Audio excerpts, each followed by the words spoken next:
Nako, nabanggit na naman ni Inday ang salitang bloodbath, mga kababayan. Dito po sa bagong kumakalat ngayon sa social media patungkol po sa impeachment ni BP Inday Sara, mga kababayan.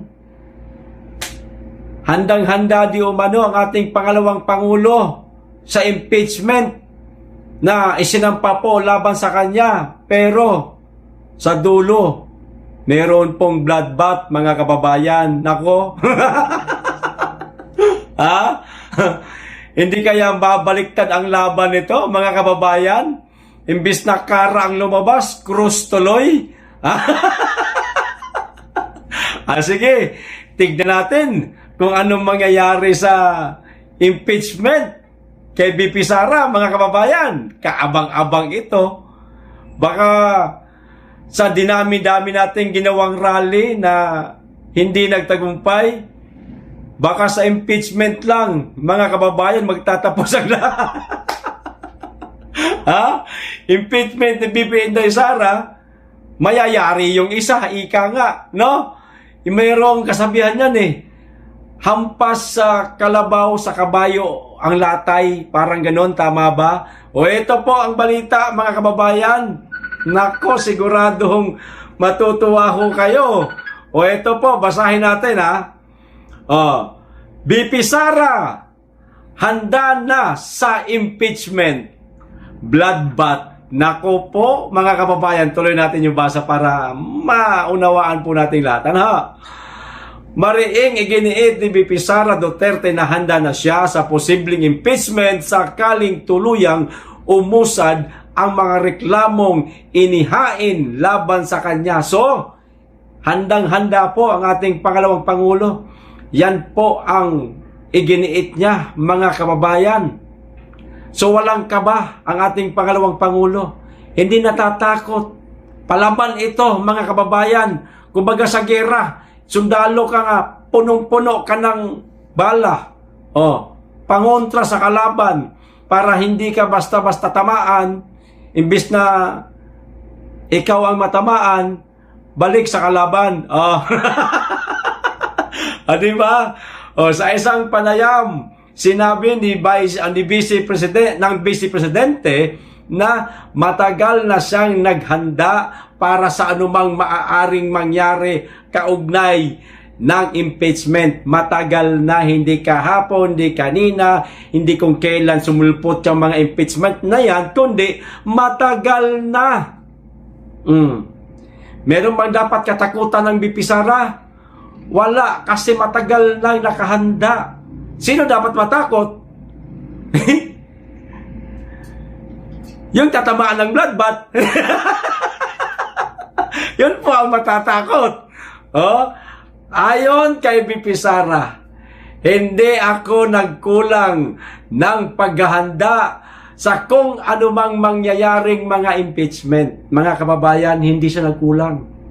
Ni kapirasong mga ebidensya na napapatunay na hindi siya karapat-dapat ma-impeach, kompleto siya. Walang labis, walang kulang.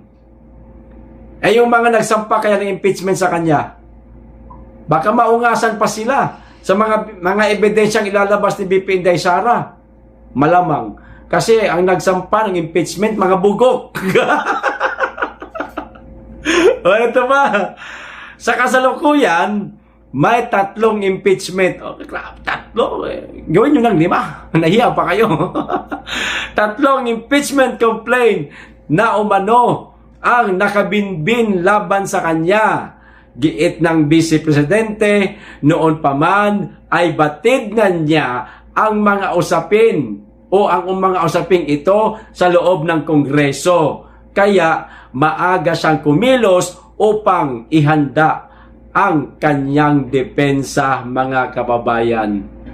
Noon pa lang alam niya na. Sa Kongreso niya po nalaman. Bakit? Dahil nga po doon yan sa pangarap nitong si kawatan na buhaya, mga kababayan, na tumakbong presidente at maging presidente. Natatakot siyang maging katapat si BP Inday Sara sa 2028 kasi tatalunin talaga siya. Katulad ng mga ginagawa niya sa mga nakakalaban niya. sa mga distritong tinakbuhan niya, anong ginawa niya? Di ba pinadi-DQ niya? Tulad ni sino yung babae last? Basta yon na, nakalimutan ko na eh. Pinadi-DQ niya yun. O di wala sa kalaban, kahit na 10 katao lang bumoto sa kanya sa halalan, siya pa rin panalo. Wala sa kalaban eh. O di po ba? Dagdag pa ng Vice Presidente. Noon, nakumpirma ko mula sa opisina ni dating House Speaker Martin Romualdez. Di ba? Na totoo ang mga pinag-uusapan sa loob ng ang impeachment. Naghanda na rin ako. Kumuha na ako ng defense team. Ganyan ang isang maging Pangulo ng Pilipinas. Sinabi pa lang ng Pag-asa na mayroon low pressure area, no, sa ating kalapaan na papunta sa bagyo pa lang, abay naghahanda na para sa ipang-aayuda sa mga tatamaan ng bagyo. Hindi katulad ng presidente natin ngayon, pumasok na lahat-lahat ng bagyo, nadurog na ang mga bahay, sabay nagtanong, anong gagawin natin? Putang ina.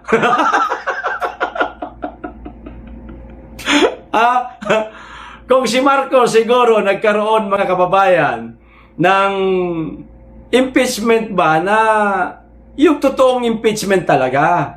Halimbawa, yung impeachment ng mga Duterte allies, ng mga abogado na isinampa, kung tinanggap yon at talagang dadaan yon sa impeachment, siguradong laglag si Marcos, tumba, impeach talaga siya. Meron mang isang impeachment na isinampa din sa kanya, pero abogado dati daw ni Lisa, at tapos yung tawag dito, endorso sa Kamara, contractor.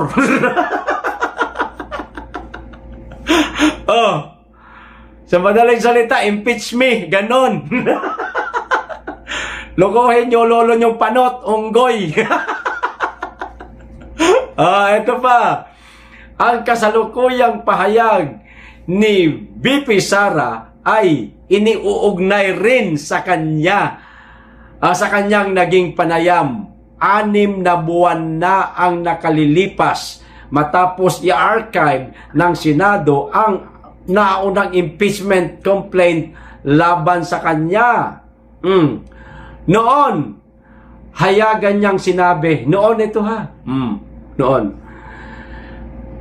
like I said, pasensya na, medyo nabaligtad po yung paningin natin no? Like I said, I wanted a bloodbath. Boom! Naku po. Pero relax lang. May paliwanag po si VP Inday Sara. It means, that I wanted the prosecution and the defense to show their pieces of evidence so we can see everything. Yan. Maipapakita nila ang lahat, mga kababayan. Makikita rin ang lahat. Ayan. So, paano ngayon yan? Maraming lahat na mapapahiya. Makikita ng lahat, ipapakita ng lahat, mga kababayan, mga ebidensya. Yung mga nag-file ng impeachment, yung mga nagnanais ng impeachment sa pangalawang Pangulo, lahat sila mapapahiya. Ganun yan, mga kababayan. Relax lang. Dagdag pa niya noon. Binalik lang po ito, pero itong una kong binasa, bago ho yan. Ito yung mga noon na, kailangan lang balikan yung mga kwento na ito para maalala natin at magkonekta itong dalawang kwentong ito. Okay? We have to prepare for what could possibly happen in the future. Maybe in 2026, 27, 28. Someone would again file an impeachment complain. Yan, mga kababayan. Noon, hindi pa dumadating ha, pero ramdam niya na, mga kababayan, na maaaring mangyari ulit na mayroong iba o sino man yan na mag-file ulit ng impeachment. Ganyan kahanda ang BP Inday Sara.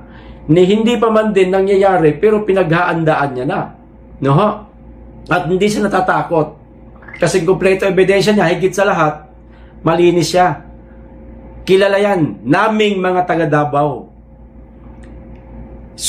Mga Duterte, kilala naming mga taga Davao kung paano mamuno, walang korupsyon. Talagang tunay na paglilingkod sa mga Davaoenyo. Kita nyo naman ang Davao ngayon. Napakalinis. Walang droga.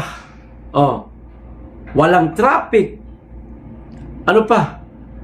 Walang korupsyon. Walang krimen. Davao City ha, Davao City. Baka mamaya may mga tangang mga trolls na tawag nito, hindi maintindihan yung sinasabi ko. Ang ibig ko po sabihin, Davao City.